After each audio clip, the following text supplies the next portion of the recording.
Be you always. And you might hear that and think, well, that's obvious. That's simple. That's easy. Not if the world has something to say about it.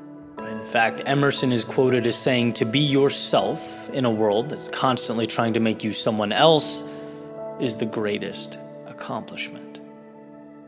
It's not always obvious, but rather the subtle erosion of ourselves. Perhaps not intentionally deciding to wear a mask. It's never taking the time to examine the reflection in the mirror and ask the right questions.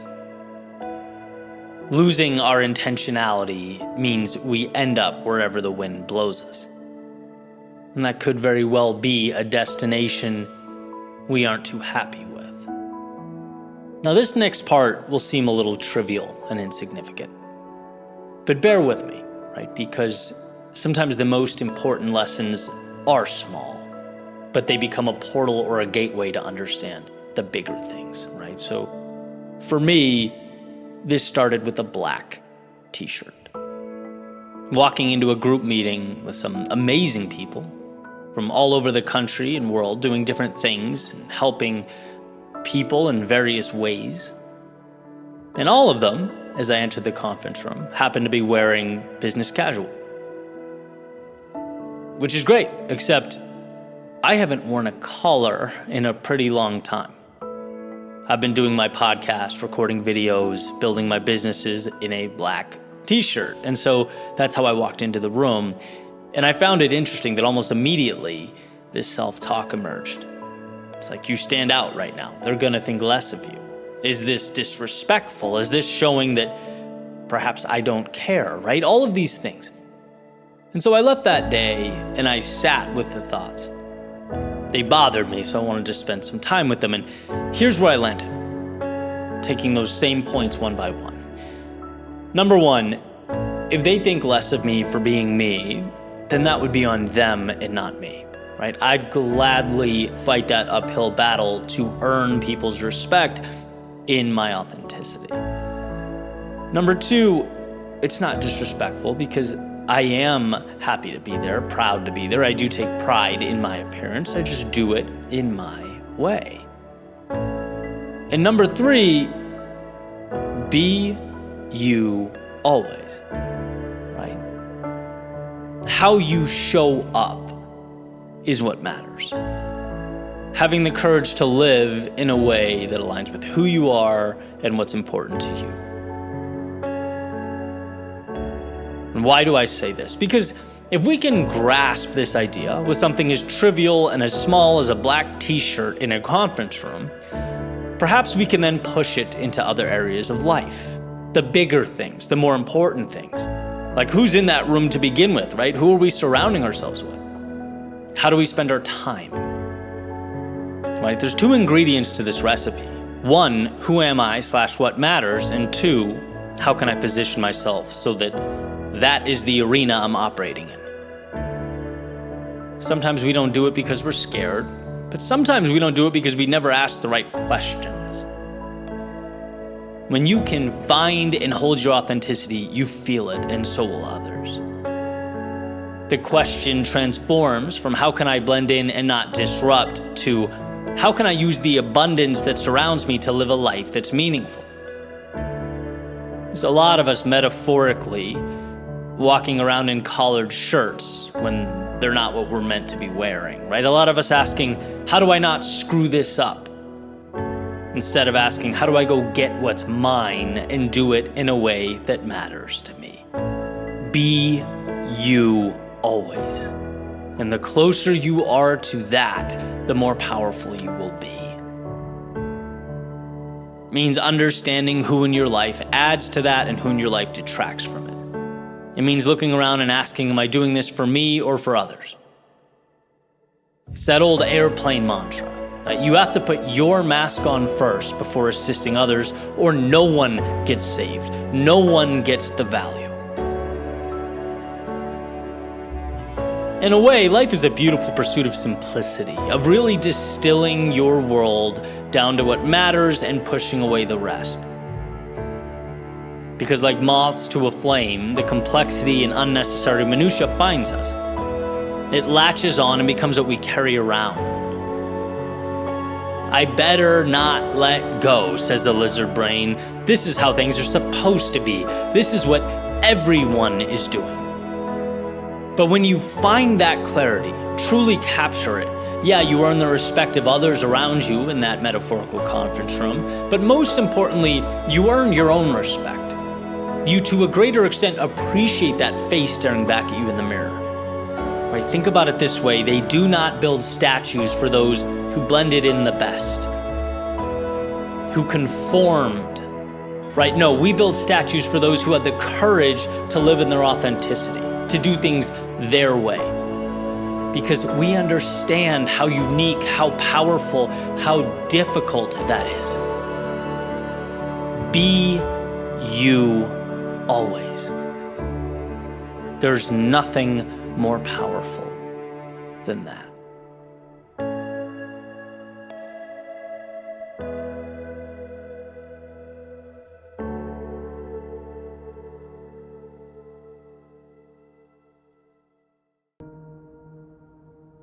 It's going to show up for you, she said, pointing up at the night sky, which was completely covered in clouds, hiding a full moon behind it. In fact, the sky revealed only the moon's glowing silhouette. And still, I felt like it was the brightest I'd ever seen it. I wasn't exactly sure. I never really paid attention like this. But in that moment, it felt remarkable. It was around midnight. We'd pulled over a few miles north of Scottsdale, got out of the car, and were standing about 10 feet from the road on a little clearing amidst the cacti and other desert plants. Both looking up, taking in the silence. The loudest silence I'd ever heard. Again, things are just so different when you pay attention. A few moments went by, and we watched as the moon pushed its way from behind the clouds, through the darkness, and right to the center of a small clearing in the cloud-covered sky. As if the world had created one tiny window for that moon to peer down at us, unrestricted. There it was. It was perfect.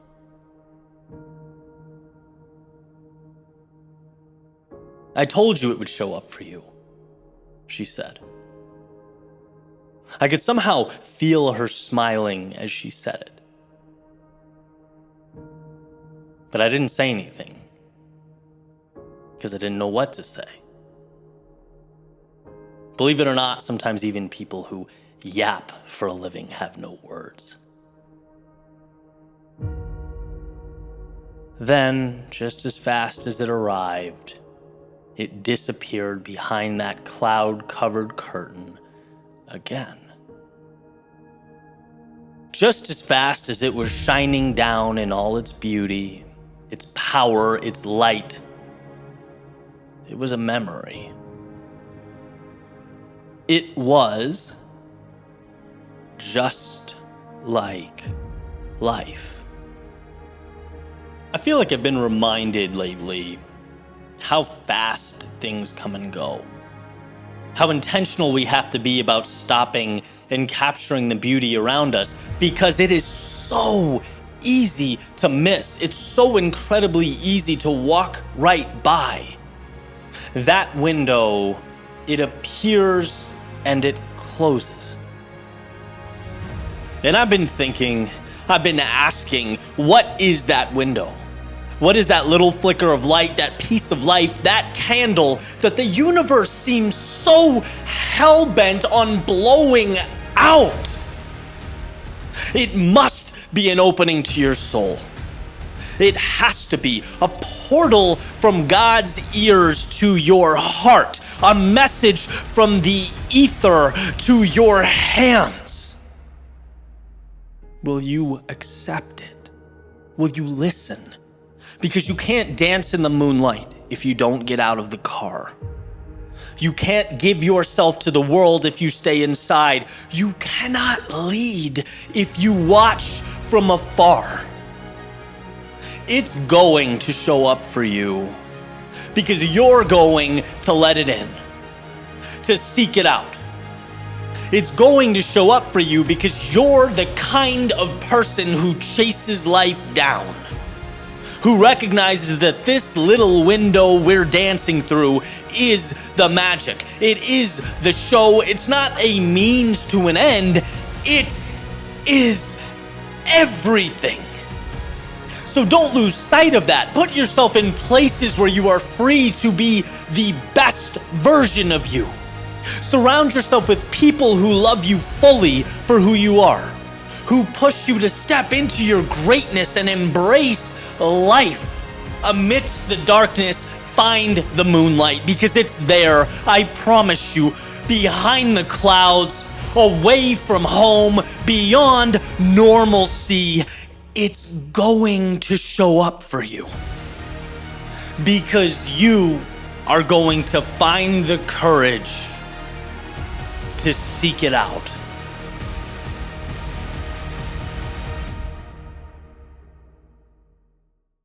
Imagine you're standing on the edge of a cliff and you're looking out at this giant abyss.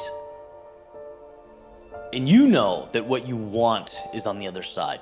That the very thing you're called to do, the journey of a lifetime that means the most to you, that you know you should be on.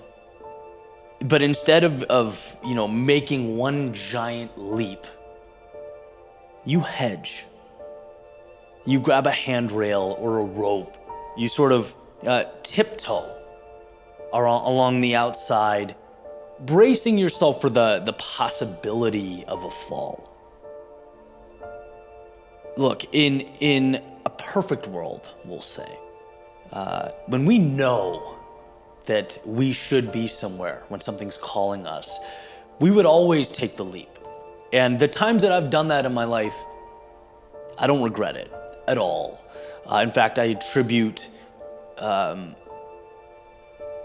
taking massive action to a lot of the growth that I've had in my life. But I think it also benefits us to be practical. We can't always do that. We're not always ready to do that. Sometimes we have to earn confidence, one little step at a time. And so what I want to do is tell a story about that very courage, about using what you have, where you are, to start taking action now, even if you're not ready to leap without reservation. It's a reminder that beginnings are rarely graceful, but they're necessary. And years from now, when you look back, you might laugh at the ways you softened your first steps, that you hedged. But you'll also realize that starting, even imperfectly, even with training wheels, was everything. And so I want to share a quick story about my friend Clayton. I was recently on his podcast, and we were talking about this, right? Particularly with him, he shares a lot on social media. It's a big part of his brand, his business, what he does. And he also happens to enjoy dancing, right? And by the way, I'm not throwing him under the bus here. He'd be happy that I shared this. So he's saying, I love this. It's a big part of what I do, but it's outside the scope of what people know me for. And really struggled to share it for fear of being criticized or laughed at, or, you can fill in the blank there. And he says, so one day I did. I filmed a video and I'm sitting there for 40 minutes looking at it, terrified, thinking, how can I soften the blow here, right? And he goes, I know what I'll do. Instead of just posting the video, I'll post it, but I'll write this really long essay underneath it in the description about vulnerability and the difficulty in life and some of these things, so that people will see that and comment on that and send some positivity there to counteract the negative comments that I'll get about dancing and being made fun of and all these things, you can just see like the circus going on in his brain, right? The loops he's jumping through to rationalize this in his mind. And he says, I'm so embarrassed that I did that. I can't believe that. Right now, I dance and I just post it. Who cares? And not only that, people like it. And I'm listening to this and I'm like, but that's exactly it, right? We look back at our beginnings and we often laugh to ourselves. Oh, back then I was so naive. I was so scared. I tiptoed in. I crawled before I walked, before I ran. Like it's a sense of shame. You know the phrase, meet people where they are? Well, how about meeting that older version of you where you were? Because back then, it wasn't a silly hedge. Back then, it was courage. It was everything you had. And yeah, maybe you had to make some small concessions in order to get the train on the tracks. You had to go the roundabout way. In a perfect world, would you have just dove in? Would you have just shared yourself with the world and said, whoever doesn't like this, oh, well, it's not for you? Yeah. But we live in an imperfect world where the most powerful thing is not a direct line to a goal or objective. It's starting when you're terrified to begin. Perhaps when that heartbeat in your chest is reminding you that being scared and feeling alive aren't all that different. It beats the same way. The question is, what do you do with it, right, in that moment? And see, by starting, even with the training wheels, or holding the edge of that cliff and tiptoeing around, you're able to breathe life into something that matters. You're able to give yourself an opportunity to say, years later, wow, I remember how slow I moved back then. I remember how I tiptoed back then. I remember how much I cared about people's criticism back then, but now I don't. Now I get it. That is the entirety of the point. You may not have been able to pick the fruit, but you planted the seed that would become the tree that would bear the fruit. And in the real world, that means a lot. Sometimes it's not about how you start or where you begin. It merely matters that you do. That you do start, that you do begin. I'll never forget a quote that Jim Quick shared. It said, when all you have is 40%, 40% is 100%. And I've spoken about that in a few different contexts in the past. I think it applies here beautifully. Because time passes. And Clayton, for example, could say, man, I was operating at 40% back then. No, my friend, you were operating at 100% back then, because that, at the time, was the obstacle in front of you. Simply starting was the ocean you had to cross, and you did. And what's interesting to think about is you, right now, are that person your future self someday will look back on and smile at. Oh man, I remember that version of me. I remember being scared, slow. I remember not knowing. I remember feeling stuck and lost and insecure, but guess what? I found the courage somewhere to set sail. Ill-equipped, ill-prepared, and in that moment, at that time, that was my Everest. So my friends, here we are. And I pose this question: what will you give life to? What is it in your soul you want to share, to explore, to give to the world, but you're sitting back thinking, I can't, because I don't have all the answers. This is too big or too much. Now is a good time to remind yourself that it can be ugly. It can and it should be something you laugh at down the road. You should smile at this novice version of yourself beginning a journey completely foreign to you. But the key word is beginning. Give yourself the gift of an imperfect launch into the ether.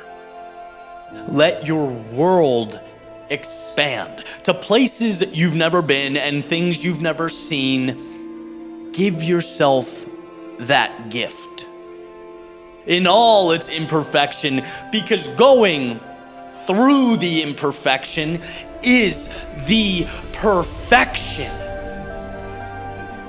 Give yourself the gift of someday laying back, closing your eyes, imagining the starting line and saying, "Thank God I did whatever I had to do in order to put one foot in front of the other." That little footstep, that hedge, that tiptoeing around the canyon, it was a leap. It was traversing the ocean. And so, because you found this courage, ultimately, a door opened to the infinite.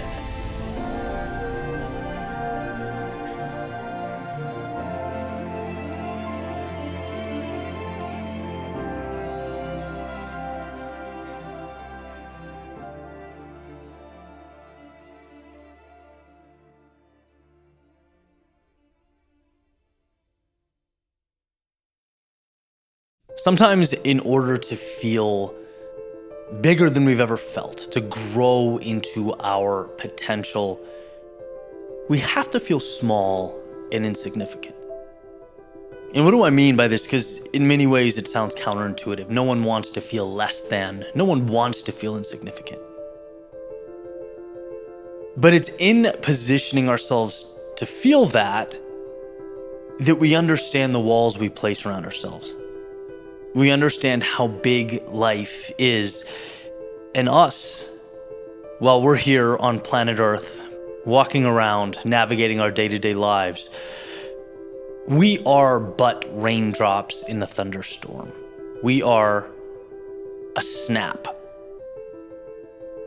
And I think understanding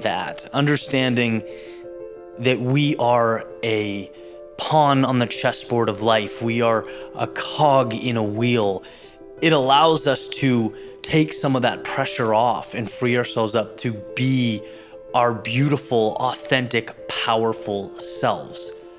Life is a game. It's an opportunity. It's abundance. Yet we default to, well, I don't want to screw up. I don't want to lose what I have. I don't want to make mistakes. And that's the wrong way to look at life. The other day I was at the Grand Canyon, and I'm sure most of you are familiar with it, but for those who aren't, it's one of the most beautiful, magnificent, almost hard to comprehend, just incredible landscapes I've ever seen.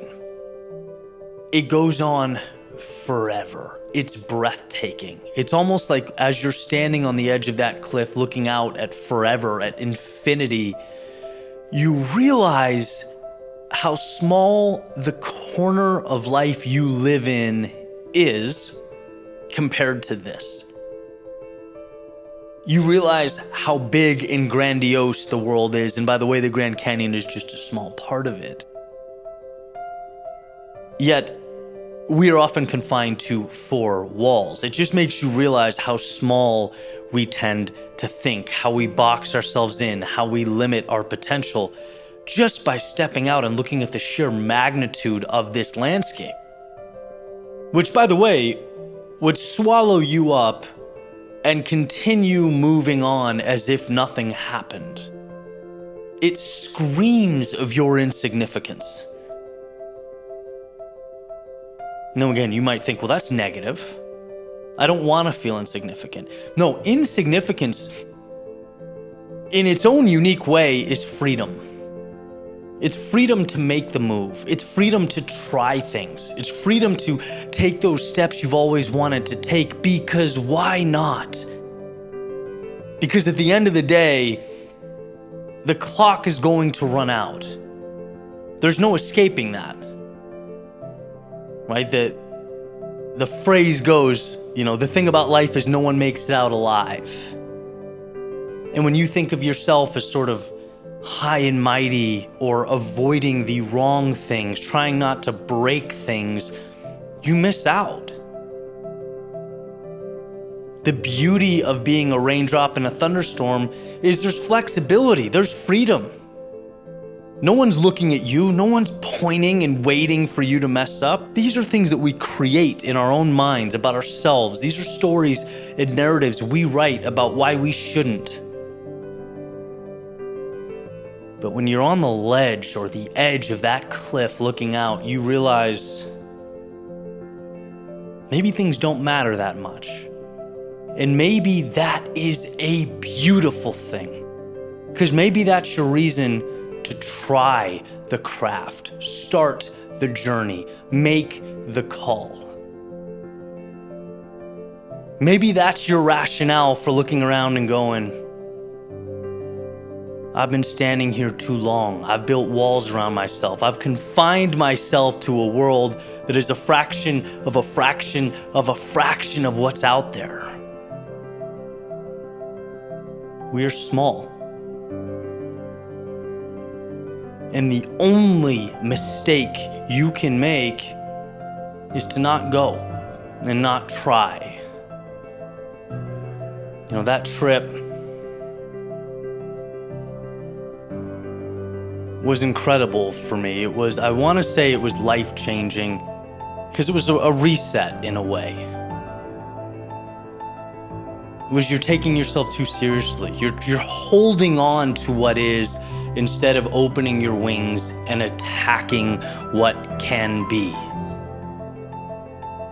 Don't ask why, ask why not. The universe is infinite, and we're lucky enough in this moment to play a very small part. As is said in the Dead Poets Society, you know, we get to write a verse in the great play of life. So stop thinking about ourselves, or we should stop thinking about ourselves as self-important, and instead cherish the freedom and the opportunity. Because we'll be gone in the blink of an eye, and that Grand Canyon will still be there. The sun will still rise. The stars will still be out there in the night sky. The question is, will we capture that moment? Will we do something beautiful with it? You can, you're able to, but will you? That's the question I have for you today.